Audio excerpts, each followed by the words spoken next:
I speak to a lot of studio owners who are afraid of raising their prices. They believe that if they charge more, people are going to leave them. They think that people will stop buying from them if they charge more. They think that they need to be competitive with the other studios around them, or they feel like if they charge more, people will choose to go with a person who's teaching at the rec center charging $20 a month. They feel like people in their town don't want to pay more money. They cannot afford to pay more money or will not pay more money. They feel like they live in a small income town where everybody is struggling financially.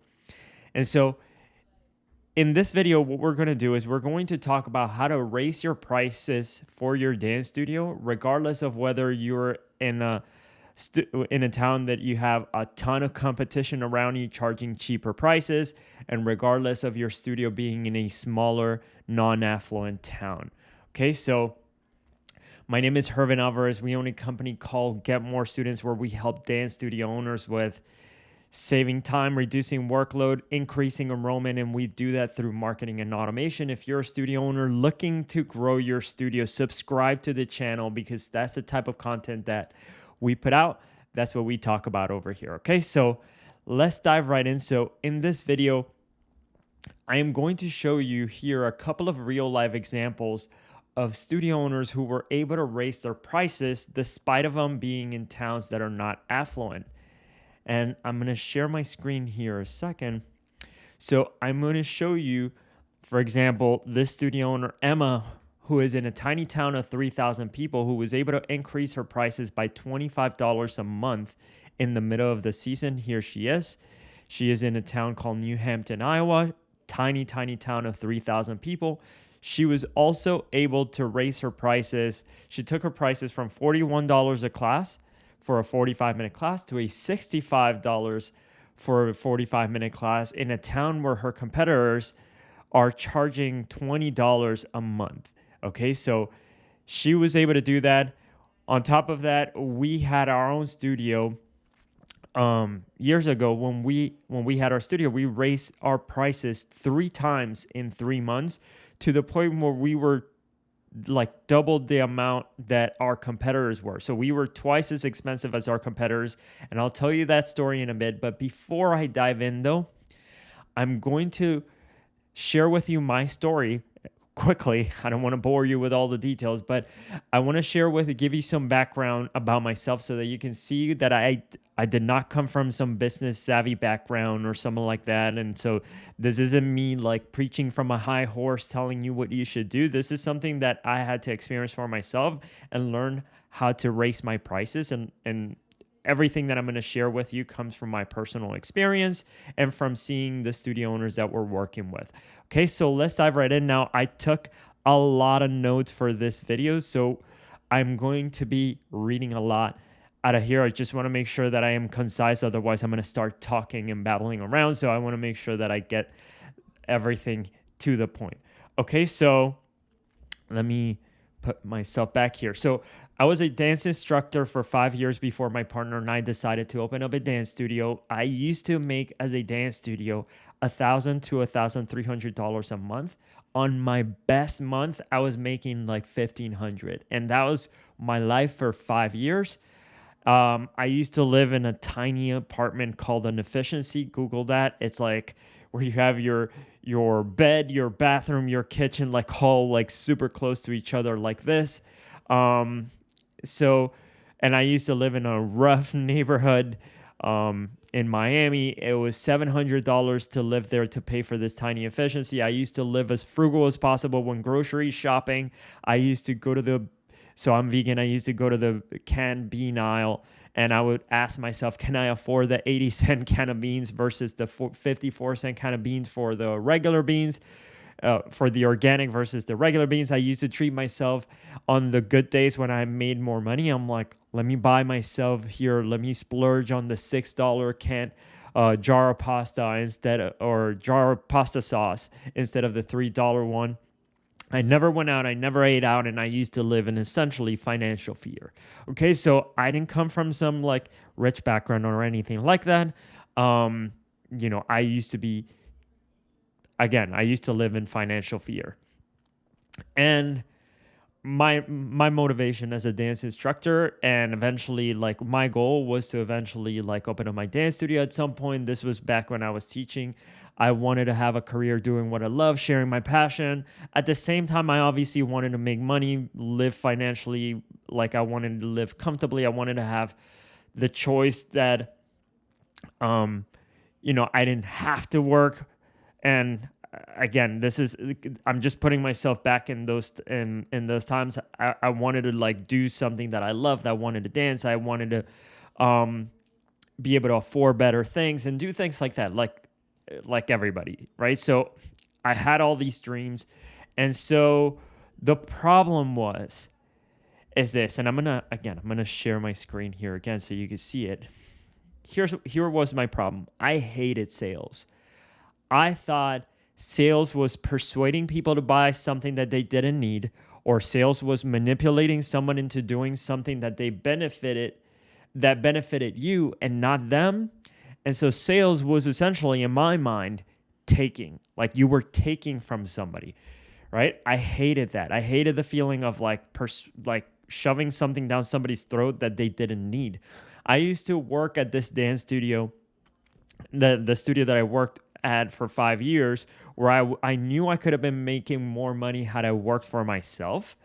But, and this is because I had a website that was helping me generate more inquiries, more students would find out about me and the fact that I was teaching through my website. I was thankful enough that I had somebody who taught me how to build a website and how to do the SEO and all these stuff. Anyway, long story short, I had students who were finding out about me, but I didn't want to leave the studio. And here's why. The reason I stayed is because I hated asking people for money. And this studio had a front desk person who was used to, this was the person who was in charge of taking people's money or of charging people. And I didn't want to be that person charging. I didn't want to be taking people's money. Again, I thought sales was just persuading somebody to buy something that they didn't need. I thought like I was manipulating them, so I didn't want to do that. That's how I thought about it, at least in my mind. And so my problem is that I believe that charging for my classes, charging people to pay for my classes, I was taking from people. That's what I thought in my mind. Okay, so I believe that if I charge somebody $10 for my classes, I was becoming $10 richer and they were becoming $10 poorer. And I didn't want to do that. I didn't want to give that to people or take from people. And so I thought in my mind, these are the beliefs and I want to share them with you because perhaps you resonate. I thought that there wasn't enough money to go around. I thought that there was, in order to make more money, you had to take from other people. You had to take money from other people. I thought that wanting to make money, like the internal desire of me, I wanted to make money. I felt bad about having that desire. I thought that was somehow a bad thing, me wanting to make money. I thought that money ruined relationships. I thought that charging your family money or friends was somehow unethical. Like you couldn't charge your family, you couldn't charge your friends. I felt guilty that making money, I felt guilty doing something that I love that made me money when other people were struggling so hard at working jobs they hated. And so, or at the very least, jobs that they didn't like to make money. So I felt bad about that. I felt like, to me, when I was dancing, I loved it so much that I could have done it for free. And here there were other people working some jobs that they hated to make money. I felt bad that I was even making money doing something that I love. I thought that was somehow unethical, immoral, or something like that. I felt guilty if I made money easily doing something that I loved. Okay, now I'm not talking about making money easily like scamming people or like selling drugs or anything like that. I'm talking about the fact that I felt bad about making money from my classes because I thought it came too easy because I enjoyed dancing. It wasn't work for me, and I thought like this was somehow a bad thing. And so this was because on top of this, growing up, I saw how my mom worked so hard to earn her money, and it took her so much time to earn her money. I didn't want to take people's hard-earned money. Okay, so I didn't want to I saw how hard my mom worked, and I saw how she struggled financially to make money, and I didn't want to take people's like who were working that hard. I didn't want to take their money because I thought that's what it was. I was somehow taking their money, and so I felt that people worked hard for their money, and I didn't need to work hard at all. So I felt bad earning money this way. I felt that in order to make money, you had to like work really hard for it or do something that you hated. I felt like making money easily was somehow immoral. Again, we're not talking about something that's unethical. We're talking about just making money from your dance classes was because it didn't feel like work to me. I felt like that was somehow immoral or not acceptable or something. Like I was somehow tricking the universe. Like here there were people working their butts off, like doing something they hated, and here I am. I found like I'm tricking the universe, like I'm working and it doesn't feel like work, and I'm making money easily because it doesn't feel like work, but somehow that's a bad thing. That's how I saw it. I felt like there wasn't enough money to go around and that people lived paycheck to paycheck. This is what I saw growing up. I grew up in a household where paycheck to paycheck was the norm. Everybody was in financial debt, credit card debts, finances were a consistent struggle in my family. My mother, there was never enough money. Money always felt like a sacrifice, like you couldn't, like you either had to do this or that. And it's like, money doesn't grow on trees and all these things. And so growing up, I saw how hard my mom worked and how much she sacrificed to make money. So I didn't want to take people's hard-earned money. This is how I saw it in my mind. And I had what I think now is a bad relationship with money, okay? A bad mental relationship with money, okay? And so why did I have all these negative feelings? Why did I have all these negative feelings surrounding money? And years later, I came across this concept about this concept of scarcity versus abundance mentality that allowed me to explain why I was feeling the way I felt. And so here it is. I'm going to share it with you. And so you have on one side, so this is a person right here. And on one side, you have the scarcity mentality. On the other side, you have the abundance mentality, right? And so the scarcity mentality, this is the one that I'm going to dive into right now.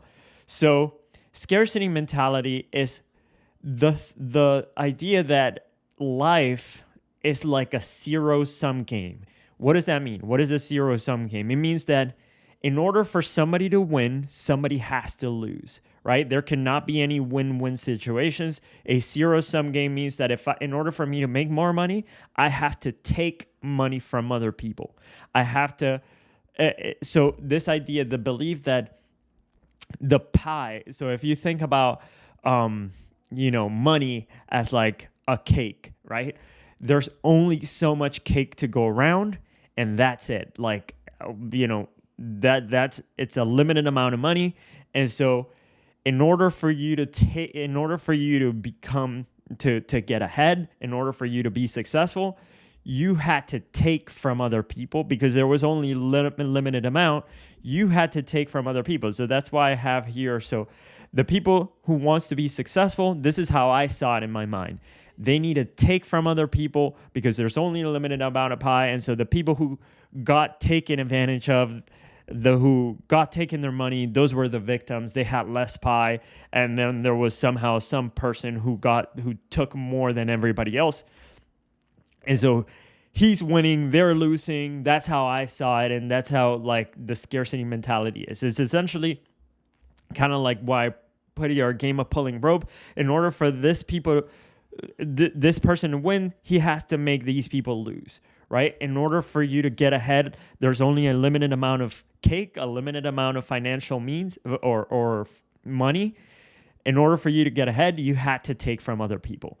And that's a flawed way of thinking about it. But anyway, let me get back to that. On the other hand, the abundance mentality is the idea that you can grow, that money isn't this like a limited amount of thing. There's enough to go around for everybody. And so what I realized is that I was operating out of scarcity mentality. So this scarcity mentality of like, you have on one end and scarcity. In order to get ahead, you have to take, right? In order to make money, you're taking from other people, right? Which is what I felt in my mind. Like if I charge other people for money for my dance classes, I'm taking away from them. I'm becoming richer. They're becoming poorer. I'm a taker. I didn't want to be a taker. So that's why I realized I was operating from this mindset. Instead, you have the other mindset, which is adding, providing, creating. So you can create wealth. You can create more money. You can add value. And we'll talk more about this later on in the video. So here's the thing. When I wasn't making much money, any dollar that I would spend felt like I was losing money. Okay, so when I didn't have enough, when I was only making $1,300 per month, like I had to really count my dollars, and every dollar, like I had to grip tight to all the dollars that I had, because any dollar that I would spend, I felt like I was losing money because I was so broke financially. Every dollar that I spent felt like a bigger loss or felt bigger. And so, the loss felt bigger. And so in my mind, I'm like, man, I've only got a limited amount of money. I just lost this by purchasing this. Like, that's it. I've got less money. I'm poorer now.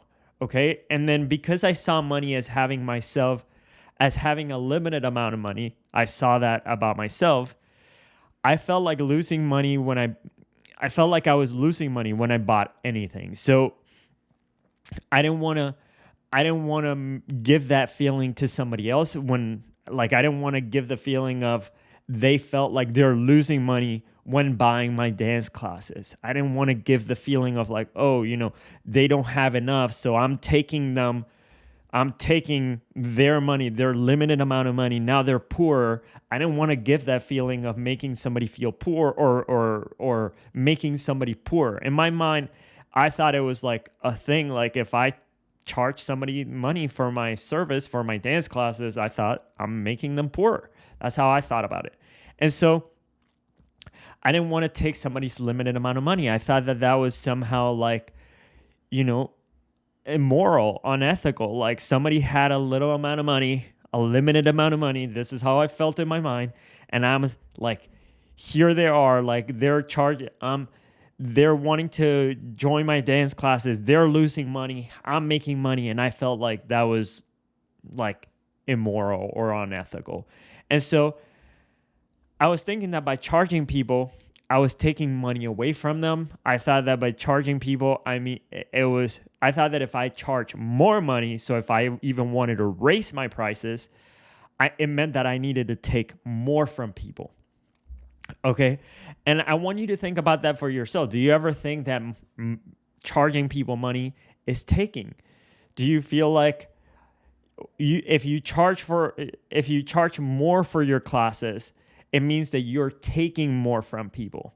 I want you to ask that. So pause for a second in this video. Think about that for yourself. Is that the belief that you have about money? Is that there's only a limited amount that if you were to charge more, you're taking more? It feels like you're taking money away from people in order to charge more. If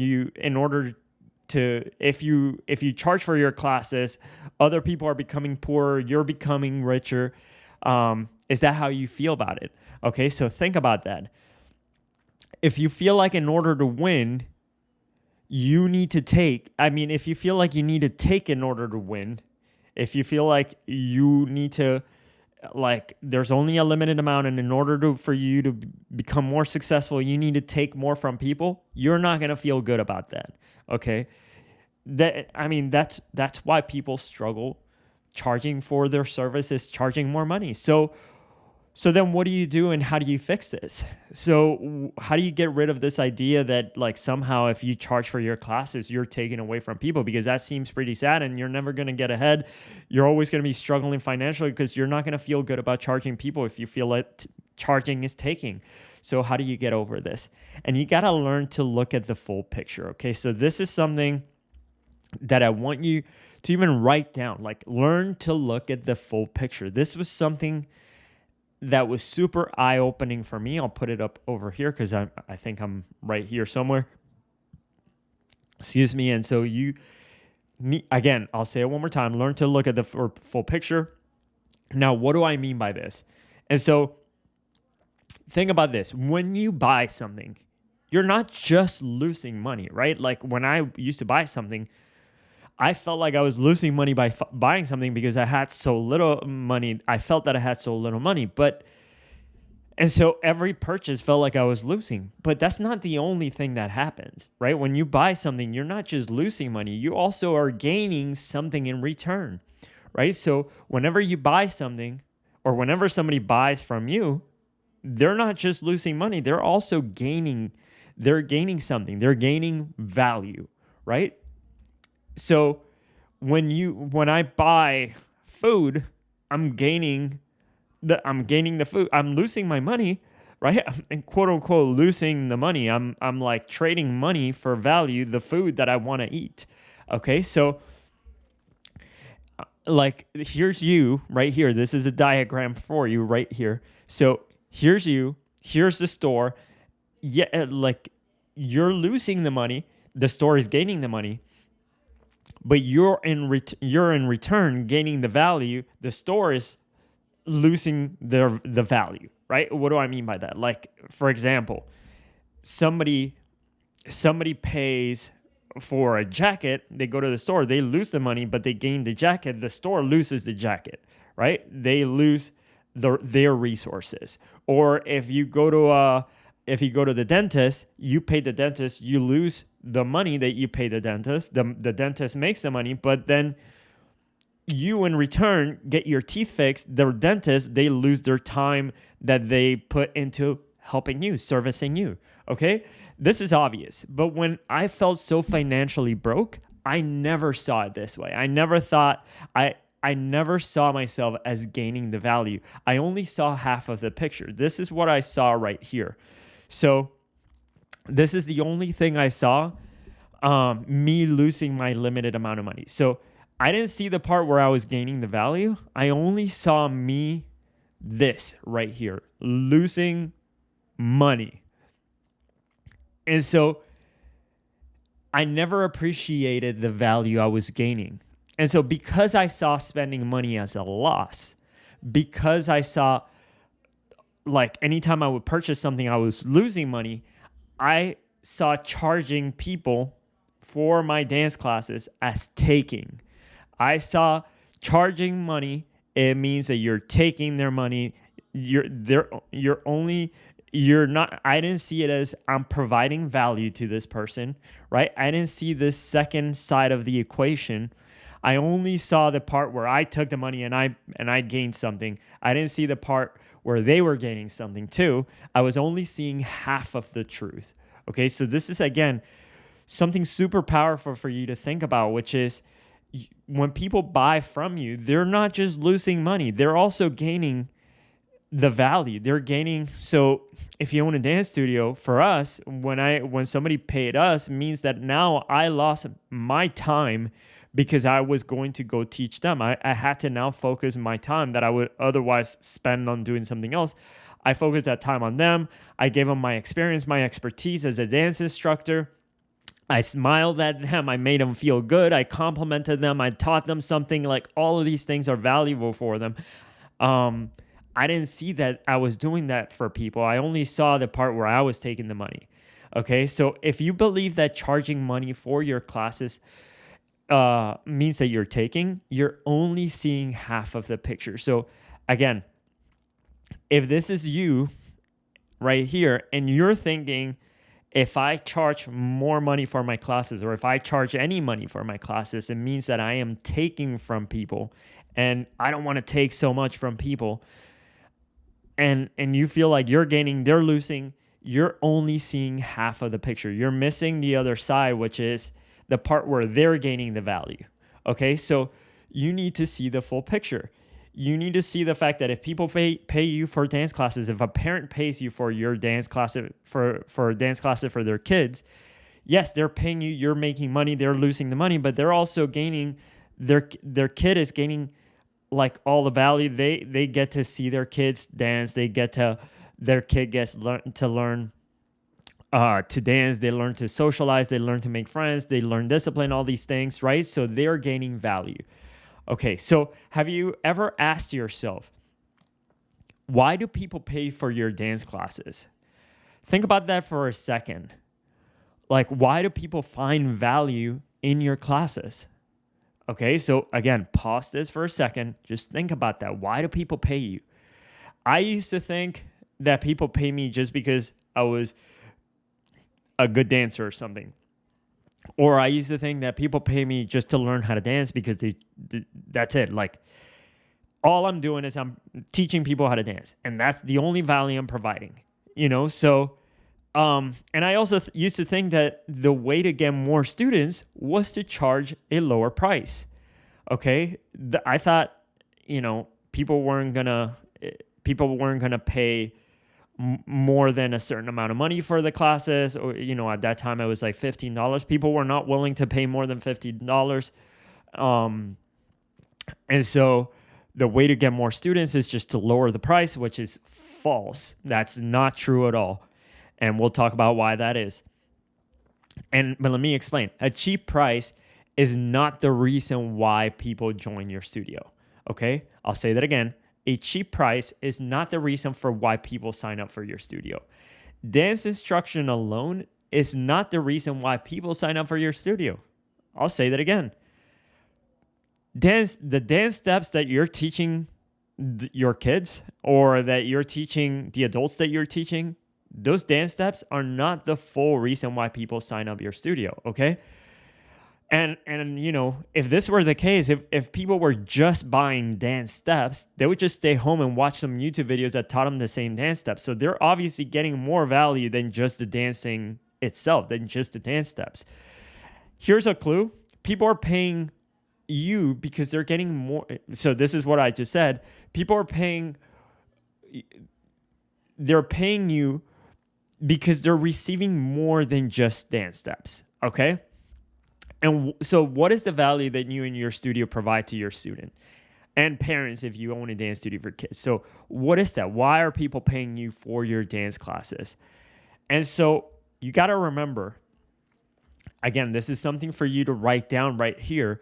Value equals solving problems.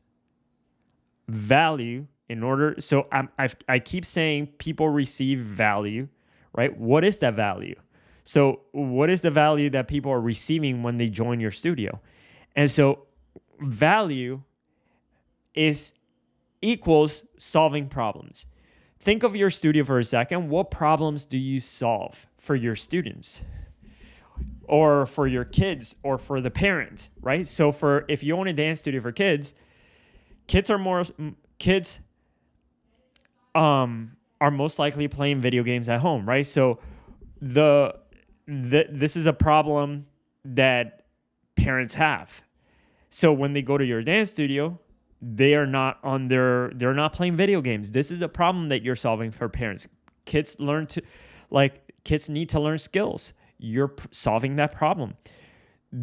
Kids need a place that is they need to grow in a caring environment where they feel safe. The parents could feel safe that their kid is in a caring environment. That's another problem. You teach them how to develop discipline, how to develop work ethic, how to develop focus. They learn to socialize with other children. They learn to develop self-confidence. Parents need their kids to be healthier, to not just sit at home in the couch and just play video games all day in their computers. It's a healthy activity for them to get outside, to go to your studio, learn how to dance, do this. It's a physical activity that teaches them all these things. They learn motor skills. Moms get to take time off for themselves, right? So we'll dive deeper into more of these problems that you're solving later on in the video. I just want you to start thinking about what is the value that you're providing to the parents, because again, it's not just dancing that you're providing. If it were just dancing, people would just stay home and just watch a YouTube video with how to do the steps, and that's it, right? If you own a dance studio for adults, again, it's not just dancing. People don't just, like, we used to own a salsa dance studio. People didn't just come to our studio because they wanted to learn how to dance salsa. They wanted to make friends. They wanted to burn some calories. They wanted to get a good workout in. They wanted to help. As an adult, like for me, this is one of my problems that dancing solved for me, which is why I fell in love with it. Which is, I used to be extremely shy, and dancing helped me break out of my shell. That was a problem, and it helped me. Um, they get to be a part of our community. How many in today's world, like, we live so isolated. We go to work and then we come back home. We don't get to, like, unless you hang out with your friends from school or something, it's hard to make friends as an adult. This gives people an opportunity to be part of a community, to make friends. They learn new skills. It helps them improve their confidence. It helps people give them a sense of purpose. Today, people lack purpose. They don't get up. They wake up and they're not excited about life. They don't have anything to look forward to. Dancing for adults gives them some, like, this is something, and I didn't realize how important this was until COVID hit, when we closed our studio, and we had for like 2 years straight all of our students messaging us, hey, when are you going to open up your studio back up? When are you going to do this? Why? Because this people used to wake up in the morning thinking, today I go to salsa class, today I get to go to the dance studio. This is something that gives them purpose. This is something that they look forward to. They look forward to improving their skills. They look forward to meeting friends, to, like, going to salsa dance class, to going to the studio. That's what, like, it gives people to look something forward to. For partner, if you own a dance studio where you teach partner dance classes, it can help them meet their significant other. I had people who just recently, I saw on Facebook, two of my old students got married. And so they get to hang out with encouraging people. It's a positive environment. They get to have fun as an adult. And so anyway, all of these reasons that I just laid out here, those are all valuable things that people get out of the dance classes, the dance studio, right? And so this is all worth way more than $30 a class. Like, me personally, getting out of my shell, how much was that worth for me? Like, being in an environment where I get to socialize, learn to communicate, learn to improve my social skills. That was way more valuable. Otherwise, I wouldn't be talking to you here today had I not gone through that, had I not gotten out of my shell and learned how to speak to people, learn how to communicate. That was all worth way more than $30 a class. Same thing for if you own a dance studio for kids. I have my little cousin who now is a very confident woman who grew up in a dance studio. She eventually became, like, so she was part of the competitive team. She was practicing so much. Like, she prided herself in the amount of work that she put into her dance, how she improved. Like, it gave her something to look forward to. It allowed her to develop her confidence. These are all way more worth than just $30 that you charge for a class. Okay? And I'm talking about per class. This is way more worth than just $50 a month or whatever it is that you're charging. Okay? The more you can realize that you are providing way more value than just dance, the more you can understand why people pay for your classes, the more you'll be able to charge. I'll say that again. The more you can understand why people pay for your classes, the more money you'll be able to charge. And the more you can understand that people are paying for more than just dance steps. Okay, so you need to become aware of the value that people get when they join your studio. You need to, and becoming aware of the value that you give people when they join your studio should, like, as I'm going through this should already give you the confidence and courage to charge more money for your classes. Again, part of why I'm making the video the way I'm making it is because I want you to start thinking that, like, charging more money, it's more about your mindset than anything else. Okay? Yes, it's true that you're taking money for your service. Yes, it's true that when you charge people money, you are taking their money. Yes, that's true. But that's not the only thing that happens. The people are receiving, the moment they pay you at your dance studio, then you're taking their money, but then they're gonna receive these amazing dance classes. Their kids are gonna be taken care of. They're gonna learn all of these things. They're gonna feel good about themselves. They're gonna learn to socialize, to make friends, to develop discipline, to develop focus, to learn self-confidence. Again, that's also what's happening. They're receiving value in return. Okay, so let's take this a step further. By the way, if you're enjoying this content, if you're enjoying this video, subscribe to the YouTube channel, and tell anybody, any other studio owner that you know that is struggling with raising their prices, or any business owner for that matter. This is not just for dance studios. This is for anybody who's struggling financially, thinking that there's not enough money to go around, thinking that there's living in scarcity mentality. Share this video with them to help them, okay? So anyway, let's say that you want to increase your prices even further, right? Which is the topic of this video. How do you raise your prices? How do you do that? Now, again, let's go back to this a second. When people pay you, they lose money, you make the money, but then on top of that, they receive value. If you want to charge more money for your classes, you just got to make the value that you're providing to people a lot more. Okay, so you want to increase the value that you are providing. Okay, this is why this V right here looks so big, because you want to increase the value you provide. So how do you increase the value? Again, if value equals solving problems, more value means just solve more problems, right? I'm just trying to make this simple for you so that you can understand it's not so complicated. Okay, so what problems can you solve for people? Think of what problems your students have. For a dance studio for kids, what problems do parents and students have that you can help them solve? For adults, what problems do your studio have that you can help them solve? Here are some that I came up with. So for kids and then for adults. So again, this is not an exhaustive list. This is some that I just came up with on the fly before making this video. You can definitely brainstorm, and this is something I'm going to encourage you to do. Brainstorm more problems than the ones that I'm listing here. So for a dance studio for kids, the kids want their parents want their children to learn new skills, meet friends, stop playing video games, get exercise, have a place where their kid can express all of their creativity, learn focus, learn discipline, have fun. Parents also want, that's when it comes to the students. When it comes to the parents, they want to take time off for themselves. They want to make friends with other parents. They want to increase their professional network.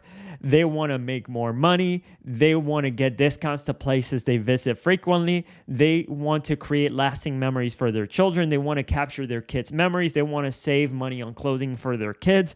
Like, these are all things that parents want, right? That are coming to your studio. For adults, why did they take dance classes and what problems do they have besides the dancing? Like, they want to be in great shape, right? So adults want to be in great shape. They want to have more energy. They want to look better. They want to make friends. They want to make more money. They want to meet their significant other. They want to have fun. They want to belong to a community. They want to have purpose. Like, all of these things, right, is what people are looking for and more. Again, take time. This is what I wrote right here. Pause this video and take time to brainstorm what other problems besides the ones that I've listed here do parents have, do students have, do your adults have? What else can you think of?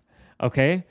Again, this is super important. It'll allow you to charge more money if you take time to do this. Once you have a list of problems that you and your students and parents have, think of ways you can help them solve these problems. Think of out-of-the-box ideas, okay? And at the beginning, when you're doing this, and I'm going to show you this exercise here because I did it for you, don't judge the ideas that you come up with. You might come up, whatever comes to your mind in terms of like, how do you solve the problems for people? Just write down the ideas that you have. Some ideas will be great. Some will not be great at all. Don't worry about it. Just write the ideas down. And so I'm going to give you here some examples. Again, by the way, if you're enjoying this, subscribe to the channel. All right, so here's some examples. Dance studio for kids. So the problem that kids have, so here's a problem that kids have. They need help doing their homework, right? Parents know that their kids have a lot of homework. This is a problem that their kids have. A potential solution that you can come up with is you can create an after school program in your dance studio where parents can drop off their kids a little earlier, and you hire qualified teachers to tutor their kids, and you make this program for free for kids who are taking 3 or more classes per week. Okay, so again, that's a solution that you can come up with. Might not be a good one, but that's a solution. Just whatever problem, whatever solution you can write down, just write it down, and then eventually evaluate if it's good or not, if you want to do it or not. But just write down whatever comes to mind. What are ways that you can help parents if their kids need to do their homework? What are other ways, that you can help them? Another problem: parents lack time to drive their kids to your studio, right? A potential solution might be that you rent a bus to pick up the kids at school and drop them off at your studio, and then you make this bus complimentary to the students who are taking more than 3 classes at your studio, right? Again, maybe this is not a solution that you want to look into. Maybe you don't want to do this, but at least write these things down. Okay, just think of potential solutions. So another solution might be that you get one of the parents, like a few of the parents in your studio, and you might pay them to pick up other kids, right? I don't know. I'm just coming up here with solutions for you. You're going to be like, first you want to brainstorm what problems your parents have, and then you want to parents or students have, and then you want to brainstorm different ways of solving that problem. Okay, and then another problem: parents want to feel special at recital. So if you own a dance studio for kids, some parents in your studio, let's say you have 300 kids, 300 families. Some of those families want to feel more special than the others. Okay, so you might want to offer VIP seating options for parents that can pay for that.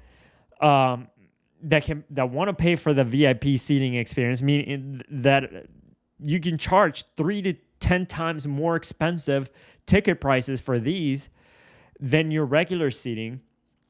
And what you could do is let them sit first, give them a VIP badge that they can wear to show off their status.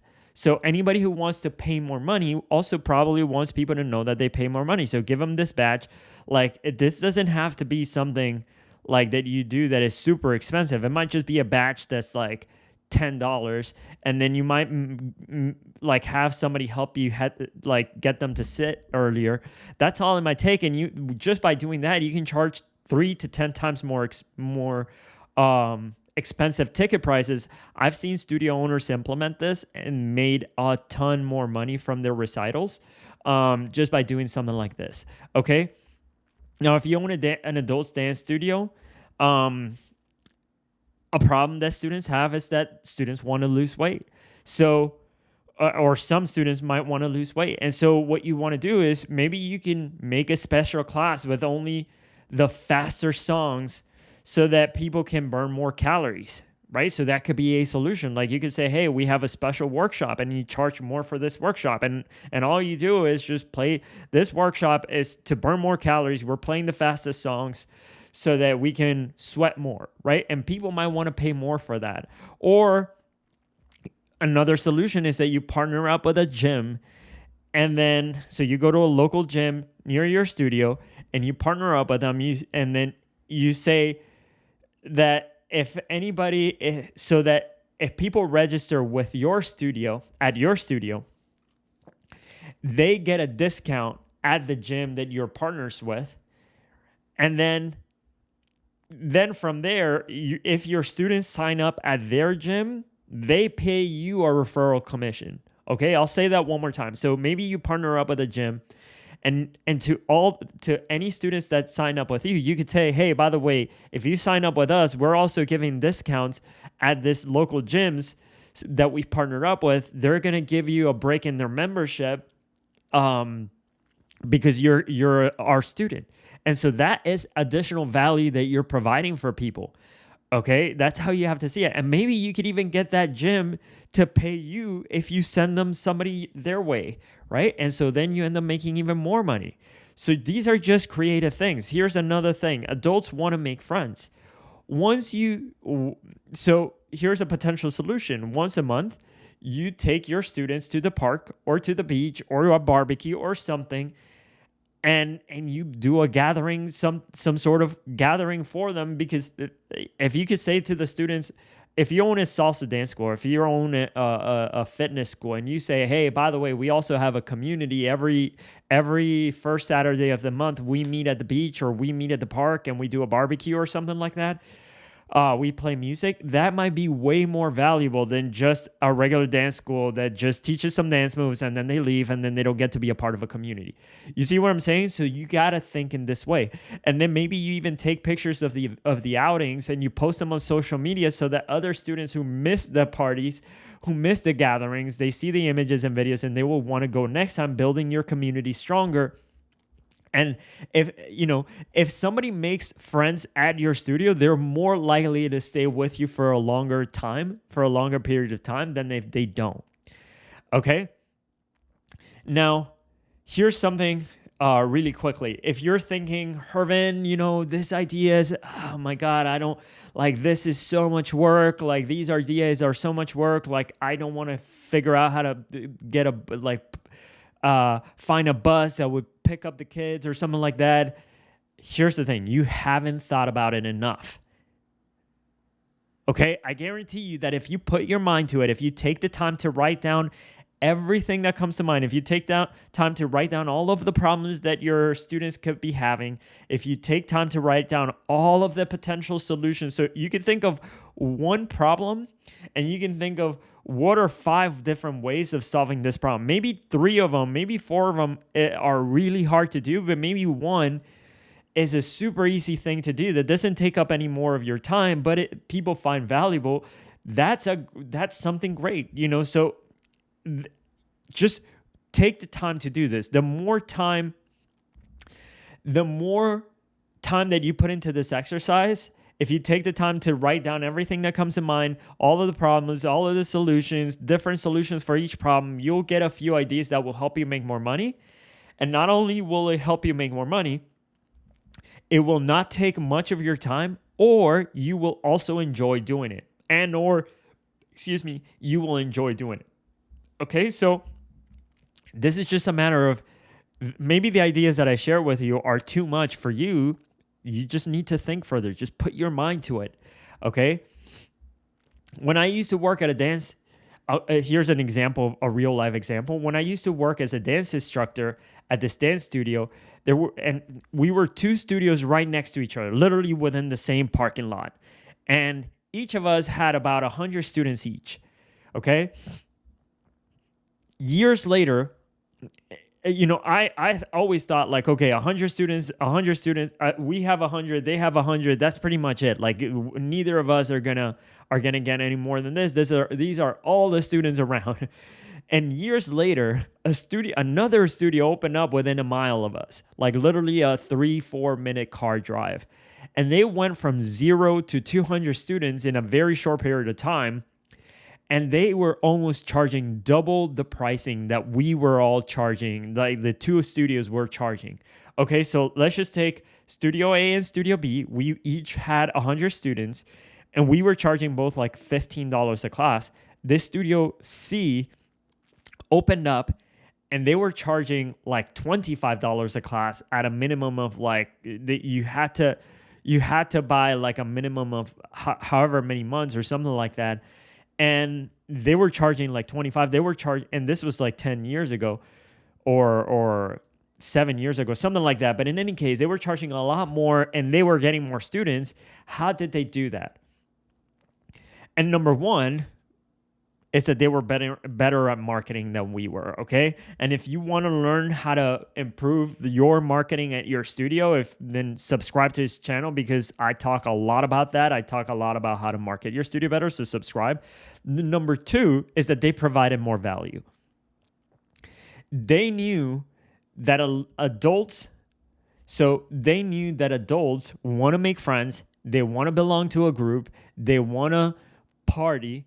And so they would take out their students to party every single week. Okay. This allowed them to build a stronger community for the students who were in their studio to make friends with each other. They also, students would stay with them longer for that reason, because they made friends, they partied together. And they had a strong community. Doing this allowed them to charge higher prices because people wanted to be a part of this community, right? And so I guarantee that if you take time to do this exercise, if you take time to think about the problems that your students have, think about the creative ways of solving your students' problems, you'll be able to charge more for your classes, and you'll truly be able to differentiate yourselves from any other studios in your city. All right? And so the more time, the more value you provide, the more problems your studio solves for people, the more money you'll be able to charge. I'll say that again. So this is how you're able to raise your prices. The more money you provide, the more problems your studio solves for people, the more money you'll be able to charge. And like I mentioned earlier, though, you're probably offering enough value already to the point where you can start charging more already without doing anything extra. You got to just simply take a look at all the value that people are already receiving from your classes, from your studio, and from your teachers. And chances are that you are already providing a ton of value and you're underpricing yourself. Okay. And so this is how Emma, right here, again, this studio owner in a town of 3,000 people, where normally when I say this to people, they're like, when I normally say to people, you got to raise your prices, they're like, oh no, nobody in my town are willing to pay more. We live in a town or the people are struggling financially or anything like that. These are not a town of New Hampton, Iowa isn't a town of like 3,000 affluent families. This is a rural town. This is not like, again, if you're thinking, I'm not in a town of wealthy people, you don't need to be. This is how Emma, the studio owner that I talked to you about, she didn't even offer more value. What she realized is that she was really underpricing herself for all of the value that she was providing. She realized that she was providing way more value for her classes. She didn't need to charge $41. She took her pricing to $65, and nobody questioned it. Nothing. You could check out if you go to getmorestudents.com. You could check out here under success stories, find her success story, and you could hear from her how she was able to raise her prices. Nobody questioned it. Nobody said anything. People were more committed because of the price increase. She realized that she was providing more value, and she increased her prices. Okay, so here's something else to think about, which is that all pricing is made up. Prices are made up completely. Okay? And I'm going to pause here a second so that you can think about that, because this is something that I didn't realize for the longest time. I'll say it again. All prices are made up.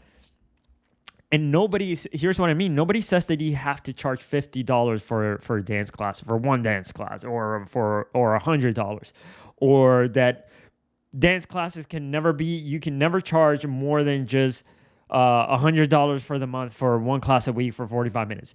Like, nobody says that. Think about this. Is a $400 pair of shoe better than a $50 pair? Or how about a $2,000 pair of shoe? Is a $2,000 pair better quality than the $400? Or how about a $4,000 pair of shoes? Is a $4,000 better quality than the $2,000? Right? Probably the answer is no. They're just like how did somebody decide that a shoe was worth $4,000? Like, who decided that a shoe was worth $4,000? And the answer is the shoemaker who wanted to make more money, right? That's it. It was simply in the mind of the shoemaker. People didn't go to the shoemaker and ask them to please make them $4,000 pair of shoes. People didn't go like, hey, shoemaker, can you please make me a pair of shoes that are $4,000 because that's what we need in order to survive? No, right? The shoemaker, it was the person who got it first in their mind. He said, like, man, I'm going to make a $4,000 pair of shoes. And he then did it. It wasn't like people were that people were looking to buy a $4,000 pair of shoes. Pricing is in the mind, okay? And in the same way that you can decide that your classes are worth more. How much, this is again going back to the value that people are receiving, how much was it worth to me to like break out of my shell and like learn to make friends, learn how to socialize, learn how to be more confident? How much is that worth? It doesn't even have a price. You can decide however much that's worth. I mean, for me personally, it's been worth a ton. Like I promise you, I would have been not make friends, not made like much money had I been super shy and introverted like I was. This has allowed me to just be more confident, build better relationships, build a better business, like charge more money. All of this because dancing allowed me to be more confident. How much is that worth? You can decide however much that's worth, right? Now, if you're thinking, if I raise my prices, what about my competitors who are charging $20 a month? Here's a couple of things to think about. This is something important to pay attention. So first, you don't know if your competitors are on the brink of bankruptcy, right? So you might be like, oh, they're charging $20 or they're charging $50. I got to charge $50. You don't know if they're on the brink of bankruptcy. So without understanding how your competitors are doing financially, it's not a good you don't know if it's a good idea to copy them or not. They might be charging $20 and 2 months from now they might be gone because they couldn't afford, they just were not making any money at all. Second, and by the way, this is completely true. Like I had a studio owner who I spoke to, who I said to her, she was charging $20 a month. And I said, hey, what is the goal? Do you want to make more money? And she's like, no, I don't want to make more money. This are true. Like this is what she said verbatim. She said, my husband maintains me. I don't need to make more money. This is something that I do for fun. So if you're thinking that you need to compete with her and charge what she's charging, like you're not gonna have a successful business. Okay. And second, chances are that nobody knows about your competitors. And the reason why nobody knows that your competitors are charging $20 is because they're charging $20. They cannot afford advertising. Advertising is expensive. And you're not going to be able to afford to advertise if all you're charging is $20 because there's not going to be any money to advertise with because you can't afford it. You're charging so little, right? So, and I don't just mean 20. I mean, like if you're charging $50, that might not be enough, right? You got to see how you raise your prices. Third, the service that somebody's providing, if they're charging $20 or $50, is probably not that great because they cannot afford to pay teachers, to pay good staff members, to pay staff members who even care because they're who care enough because the staff members are not making enough, right? So, or maybe they cannot even afford to pay staff if all they're charging is $20 or $50 or like Emma who's charging $41. Like you cannot afford to charge to hire good people if you don't have the money to do that. Okay. Fourth, it doesn't even matter whether your competitors are charging less or not. There's enough kids to go around, right? Unless you're in a town of like 300 people, like chances are, even if you're in a town of 3,000 people, there was enough, like Emma said in her video, again, if you go to it, that people were driving past other studios to get to her. Number one, because she was marketing and the other studios were not, so people weren't even aware that those other studios existed. But even in her town, there was enough kids to go around that there was other studios like doing their thing. And then she even opened up 2 studios because her one studio got full. And so there's enough kids to go around. Okay. Now, here's let's go back to this. If raising prices scare you right now, if you're afraid if you're afraid that somebody's going to tell you that your classes are too expensive if you raise your prices, it means that you're not fully convinced of the value that you're providing, and that the value you're providing is worth the money that you're asking for. You're not fully convinced inside. The reason why you feel bad about it, you feel scared, is because you're not convinced that you are providing enough value. So number one, you either remind yourself of the value that you are providing, and you write down all of the value that you're like all of the things, all of the problems that you're helping the parents that you have solve, or the students that you have solve. Remind yourself of the value you're providing, or provide more value. Again, do that exercise, figure out ways that you can solve problems for parents and provide more value. That's how you're going to feel good, right? So you're going to feel like you're taking from people if you feel like the money that people are paying you is not worth the value. So think of this as a scale, right? If the money that people are paying you weighs more than the value you're providing, like in your mind, you're thinking, man, I'm not providing that much value. You're going to feel bad about charging more money. Okay, so you're going to feel like you're taking. You're going to feel like, man, I'm not providing more value, but I'm asking for a lot of money. You're going to feel like you're cheating people. That's not good. You're not going to be able to do that for a long time without feeling bad. So you want to think of yourself like, yes, people are paying me, but the value I'm providing that weighs more. So again, think of this as a scale.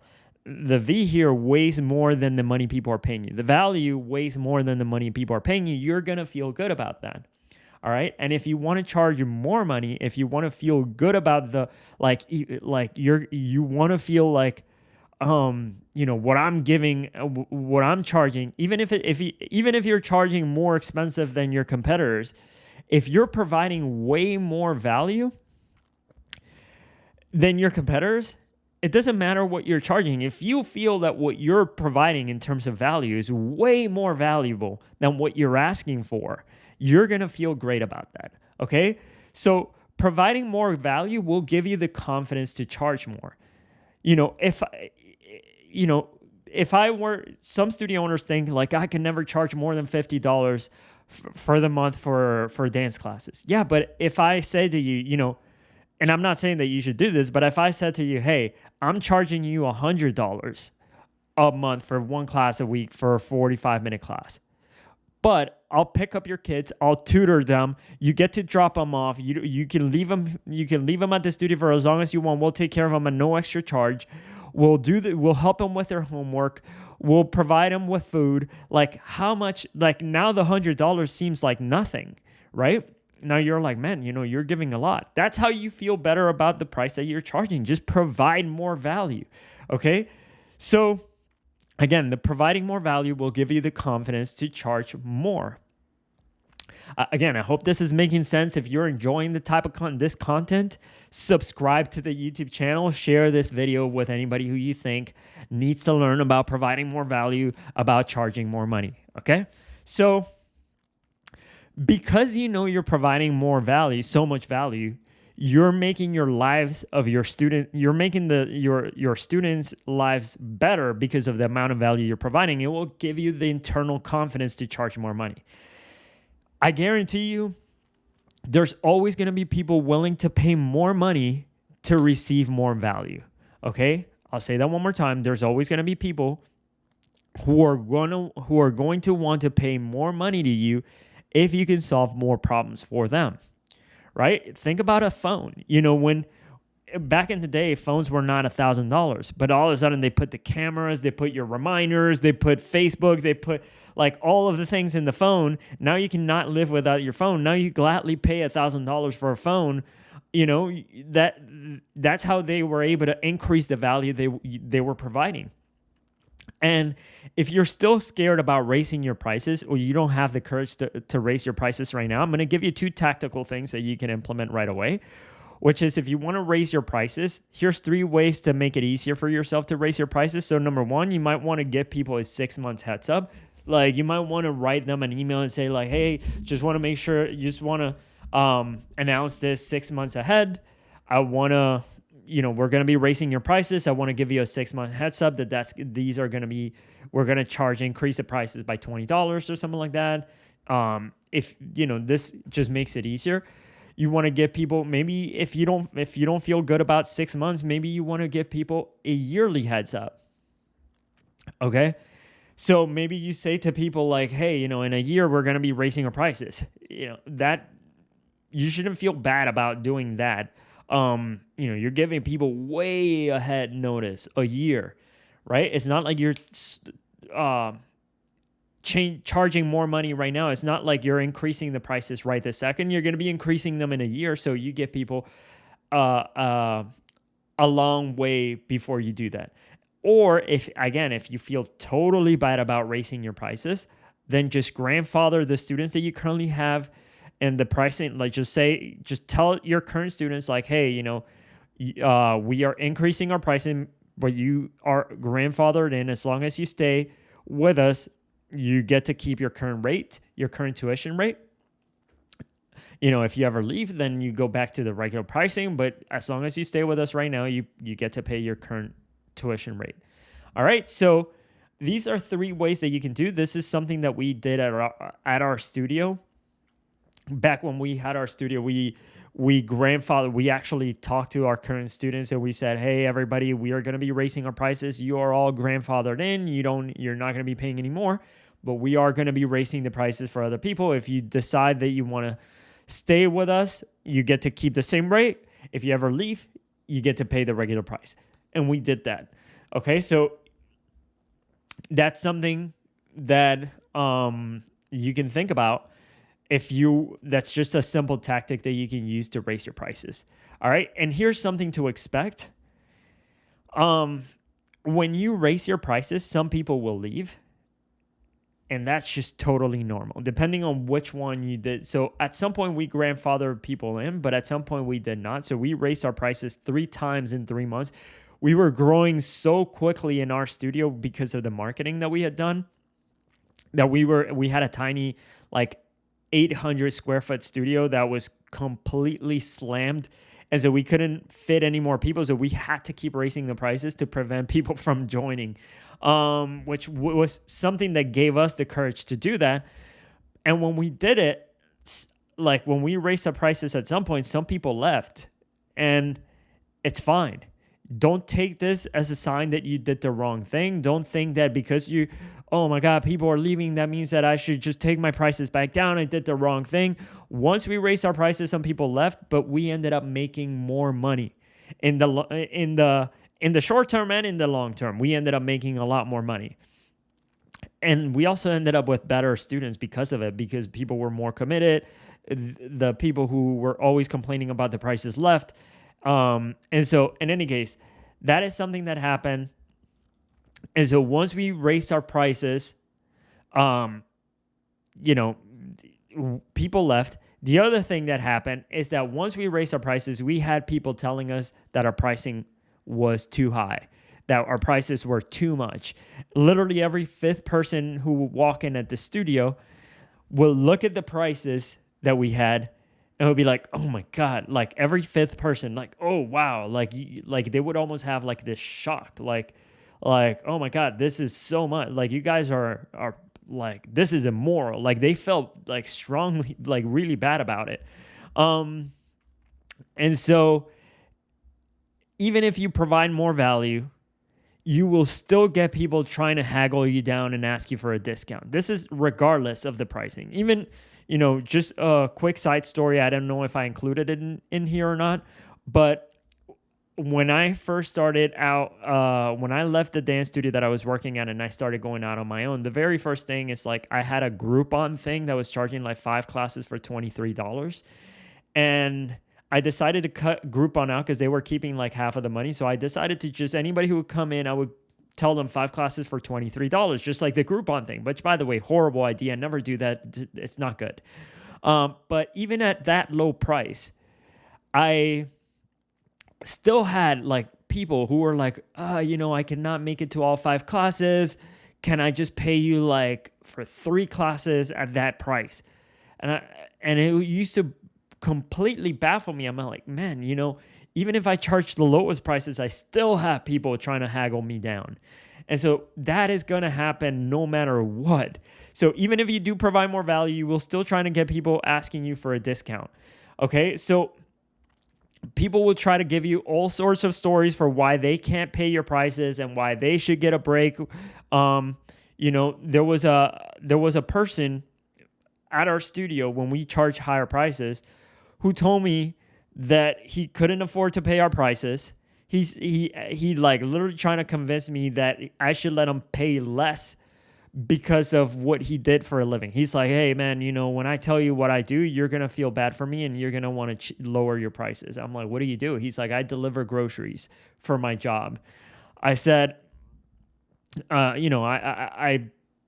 didn't say like, I didn't give him a break on I didn't give him a discount. He ended up not signing up. But later on, by pure coincidence, I ended up seeing him later and I caught him buying a TV. Like I ran into him like a Best Buy, I can't remember, a store where I saw that he had purchased a $700 TV.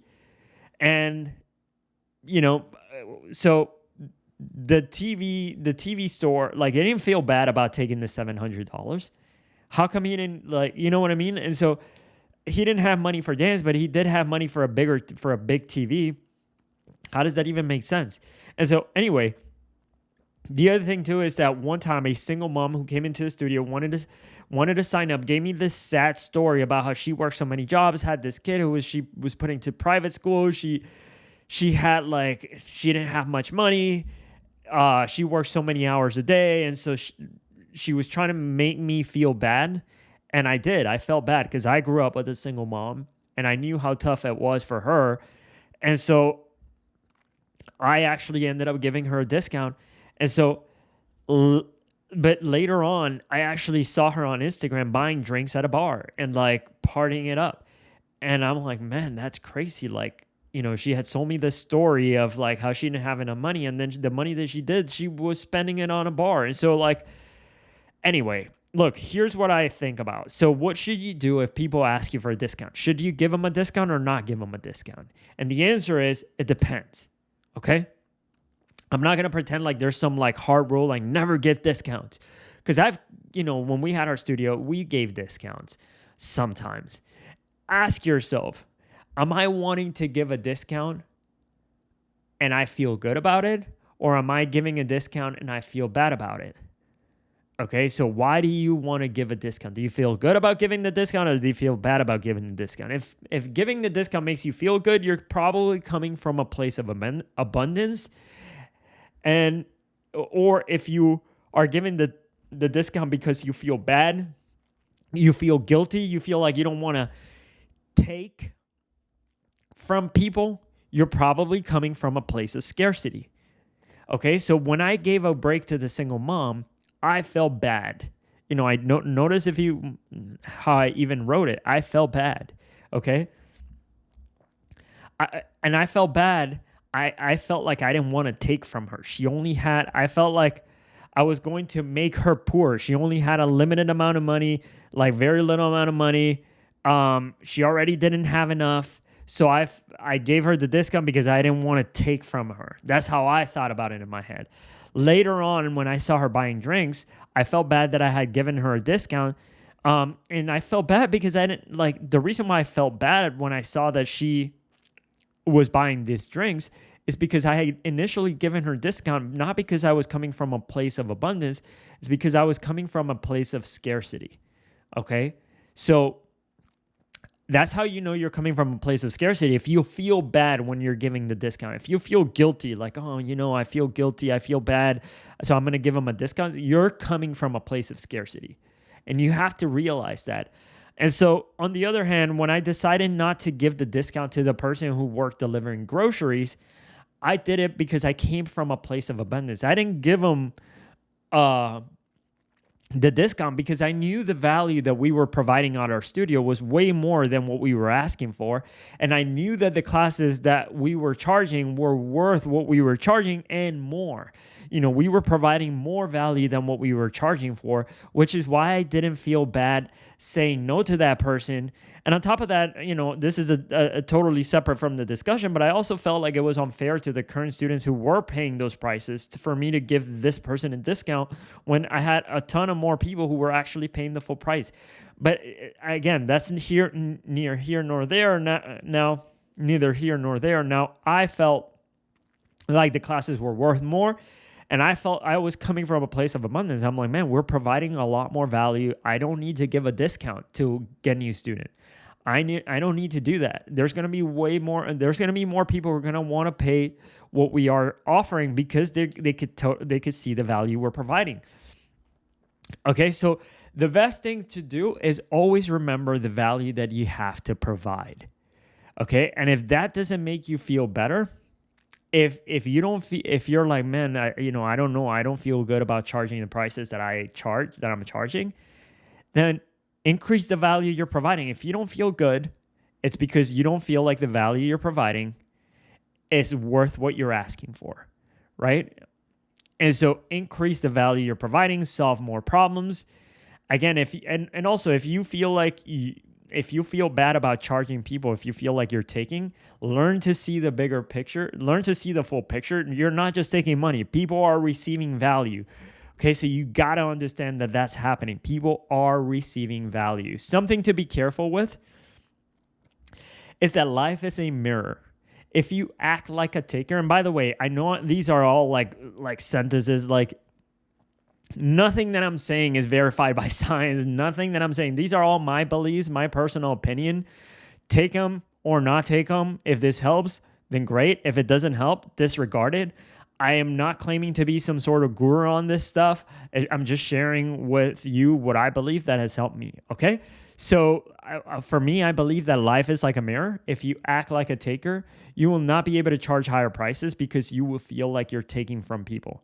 So you got if you act like a taker, right? If you think like, I got away with charging more money than it was worth, or man, I really suckered them and I paid less than it was worth. If you act like that, you're training yourself to be in scarcity mindset. Look at this. So if you train yourself when you got to train yourself to catch when you're operating, when you're acting out of scarcity mentality. Even though I know about scarcity mentality and abundance mentality, I still catch myself frequently, all the time, slipping into scarcity mentality. Okay? And this happens very subtly. So you want to pay attention. So if you train your subconscious brain, your subconscious thinking to think in terms of scarcity, you will start feeling bad about charging people more money.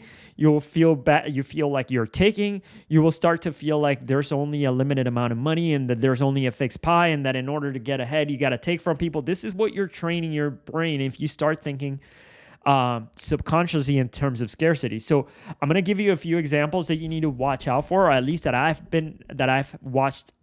I watch in myself, or when I'm catching myself when I do these things, which is I catch myself at times feeling bad about charging somebody the price that I know something is worth. And I end up wanting to sell something for less because I feel bad about charging that person full price, or like they don't have enough, or like they have a limited amount of money. And so again, if I feel bad about charging people for money, I feel like I'm taking, it's because I'm not seeing the full picture. I'm not seeing, well, they're also getting a lot of value, a lot more value than the money they're paying me. Or sometimes if I don't catch myself, I get this weird satisfaction when I paid less for something that was worth more. Like, you go to a store, the store makes a mistake. They sell you a pair of jeans for less than they should have. So you feel like, oh man, I got them, or something like that. Like I paid less than what it was worth. You're thinking in terms of scarcity. You're thinking, okay, I only have a limited amount of money, so I took more, like I got more for my money because I only have a limited amount, right? Or I used to get a weird satisfaction when I was able to sell something for more than I thought it was worth. Like if I listed something on Fiverr or something, I'm sorry, if I listed something on like OfferUp or Facebook Marketplace or something, and I got more than I thought it was worth, I would be like, oh man, I tricked the universe. Like I got more. And so like these are all behaviors operating for scarcity from scarcity. Because I'm in those, what are you really telling yourself when you think this way? You're telling yourself there's not enough, which means that in order to get ahead, you have to take more from people, or you have to trick people to get more, or you feel bad charging because you feel like they don't have enough because you feel like there's only a limited amount, right? So all these things, you want to catch yourself when this happens, because this teaches you that you're thinking in terms of scarcity, and it's teaching you to think of the pie of money as being fixed, as there's not enough to go around. So you start feeling scared.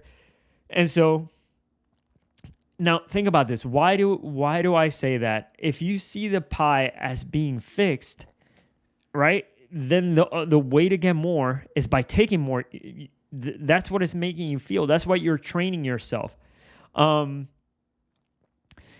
if the pie is fixed, meaning there's only a limited amount of money, when you pay less than you thought it was worth, then you get this weird satisfaction because you got more pie out of the limited amount of pie. Again, you're training yourself. If you trick someone into paying more than you thought it was worth, it's because you're subconsciously thinking, your brain is thinking there's only a limited amount of money and I got more out of them, right? And so if you're thinking this way, yes, you're going to feel like this weird satisfaction, but you're also in your mind, you're going to feel a little bit guilty. And so that's going to prevent you in the future. And so this type of behavior, the weird satisfaction whenever you get more, if you're like, oh man, I tricked somebody into paying more, or man, I got more for less money or something. That's training you to think about like this limited, like this half of the picture. You're starting to operate in terms of scarcity. And so that's gonna, if you only see the half picture, if you train yourself to think in terms of scarcity, you're gonna feel bad about charging money, and it would cost you to live in financial fear. All right, everybody, that was it. Thank you so much for sticking through this video. I hope you've enjoyed it. I hope this has provided you a lot of value. I hope this has given you some ideas as to how to raise your prices, how to provide more value, why do you feel bad about charging higher prices. I hope this has been beneficial for you. You got value out of this. If you did, share this video with your friends, with anybody who might be interested in growing their dance studio.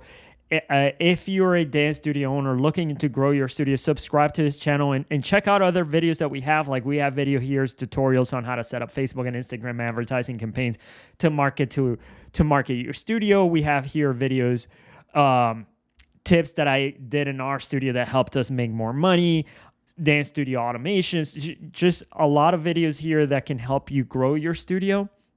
So check those out. And if you are interested in working with us, if you want to see what we could do to help you grow your studio, go to getmorestudents.com and schedule a call with us. And then we can chat about what you need and what you need help with and how we can help you. We can tell you more about our program. Okay?